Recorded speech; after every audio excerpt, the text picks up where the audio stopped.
Hi, I'm Claire, and I wanted to start documenting my journey with a recent diagnosis of adenomyosis and endometriosis with deep infiltrating endometriosis and posterior compartment endometriosis, and I was also diagnosed with cystic medialised ovaries, which is obviously cysts on the ovaries. I've had quite a journey to get here. I'm 38 years old. I have a little daughter who is 8, and for a long time, probably talking about 7 years, I've been having severe pain, on and off, but over the last few months it has been constant, and I just knew that something was not okay. I've been going to the GP for years. I've been sent for a colonoscopy. I have, because they thought it was something to do with my bowel, which obviously it's not. Well, it kind of is now, because the endometriosis has, they think from the MRI that my bowel is stuck to my uterus and ovaries. So I've been sent for scans, normal scans, ultrasounds, and I've been given, I got given the coil, which didn't agree with me at all.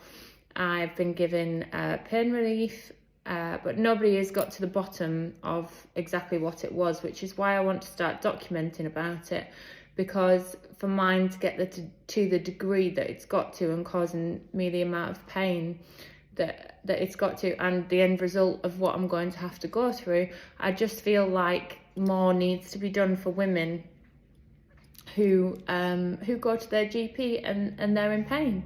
Because in the end, I went private because I went to my GP again. I was getting excruciating back pain, which I originally thought was an injury, because I do work out and I go to the gym and I have a PT and do weights. So I was saying to my PT, my back's sore, and he was trying to figure out where it was coming from. However, my pain in my womb and my pelvis, along with my right ovary, which I knew was my right ovary because it was just excruciating pain, and I linked the two together and realised that my pain from my womb and my ovary was going into my back, and that's why I went to see my GP again, because I just couldn't tolerate it anymore. Getting in and out of the car was painful, and I was trying my hardest to crack on, but it was really interfering with my life.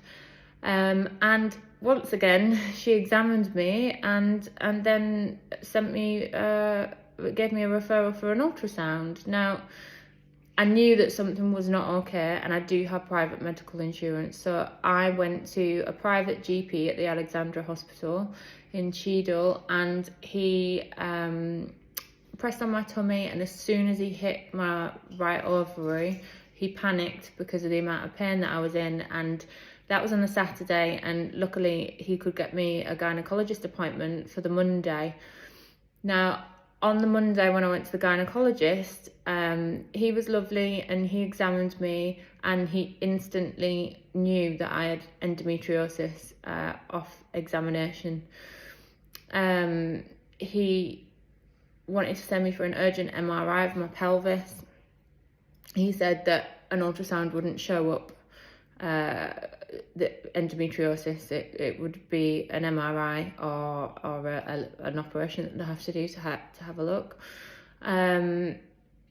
So I went for my MRI, and I got a bit of a shock with the extent that I've mentioned of my endometriosis, and also the other that I have, which apparently is endometriosis's ugly sister.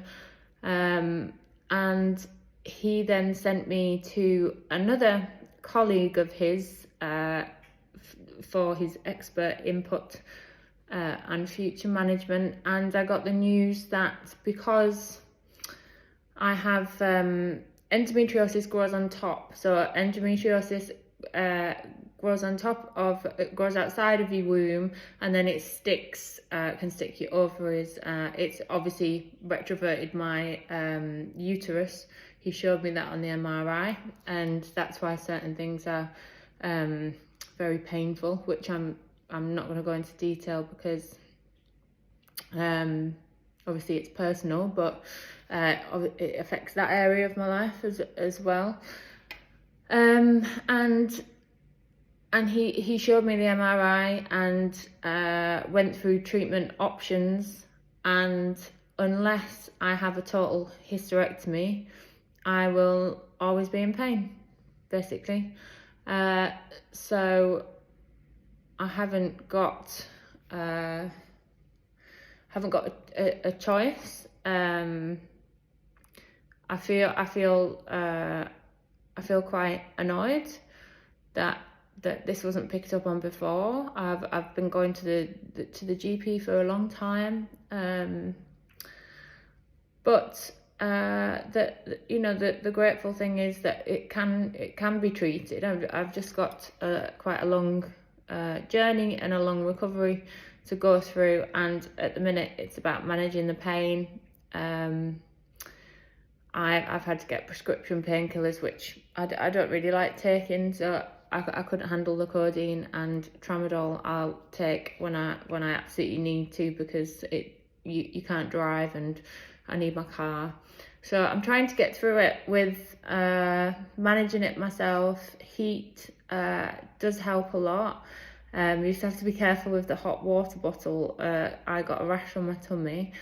And then I've also found these, which are called My Endo, and they're magnesium omega-3 curcumin and another one that I can't pronounce, but they have actually made a difference. So I'm just going to record my journey. I can't lie, I'm not looking forward to having a total hysterectomy. I did want the possibility of more children, but then I'm very grateful that I've got my one. So we'll see how things go. Just for anyone that has tummy pain, backache was a big sign. My lower back, it was right in the middle of my lower lumbar area of my back. Any pain, just push at the GP. And yeah, I'm going to do this daily, I think, and see if I can help anyone get an earlier diagnosis than me, because I do think if I'd have caught it earlier, it might not be as bad as what it is now. But you don't know, do you? It does grow back. I've researched endometriosis, and that people have had other operations, and it's not forever. And actually, my insurance said because it's a chronic condition, they'll only cover one round of the treatment that I thought I was going to have before. I was told that the only way to get rid of the pain would be to have a total hysterectomy. So fingers crossed, I get a date soon. I would kind of like to just have it done with, and then start the recovery process from the up, because I think it's quite long. But yeah, I will be back and update as and when.